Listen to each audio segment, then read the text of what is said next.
உதவக்கூடாது என்று சொல்லியிருக்கிறார். ஒரு சாமிக்கு கூட உதவக்கூடாது. கொள்ள முடியுமா? பெற்றவனை கொல்ல முடியாது என்று சொல்லியிருக்கேன். முடியாதப்பா.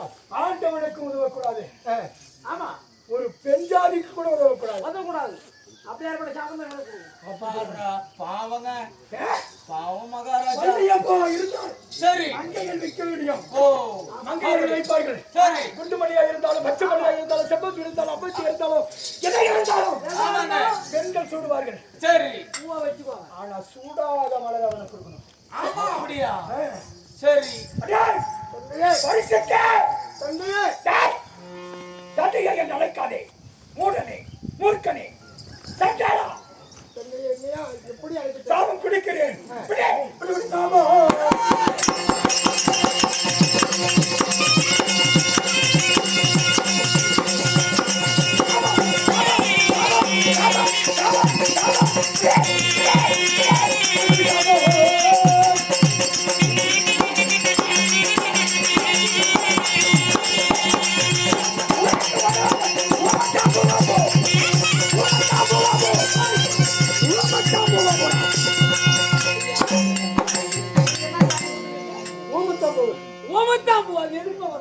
ஓமத்தம்பூவானந்தா எம்மா மாயாவாளி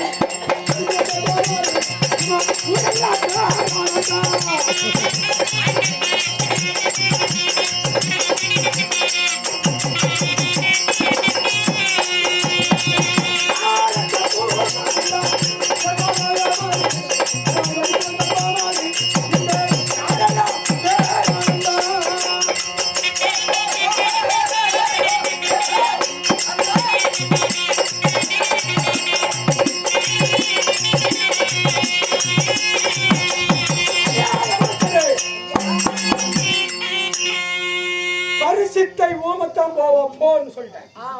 சாமி வைக்குவாங்களா? வைக்க மாட்டாங்க. பொம்பளைக்கு வைக்குவாங்களா? ஒண்ணு கூட ஆகாது. உதவாதவனா இருக்கு. உதவாத போறப்போ கல்லு சாமி கூட உதவக்கூடாது. உதவாத கல்லா கொடுத்தேன். அப்படி விசுவாசி பரிசுத்து நாள் வரையில 4 சாபமா அடிச்சிருக்கேன். டேய் என் சொல்லுக்கு என் பேச்சுக்கு என் சொல்லுக்கு இணைந்த ஒருவன் இருக்கிறான். அது யாருங்க? யாரு? தெரியாது. சொல்லுங்க. நீ பாக்கலையா? சொல்லுங்க. நீ வீட்டுக்குள்ளே வச்சிருந்தா வெளியே வந்தா தான் பார்க்க முடியும். வீட்டுக்குள்ள வச்சிருந்தா எனக்கு தெரியும். வாயில வாழை பழத்தை வைக்க என் சின்ன மகங்கிறான்டா. ஓ கடிச்சு பையன்.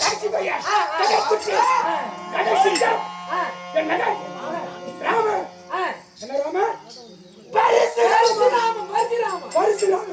டேய் நான் அழைத்தேன் என்று சீக்கிரம் அழைத்து வாடா.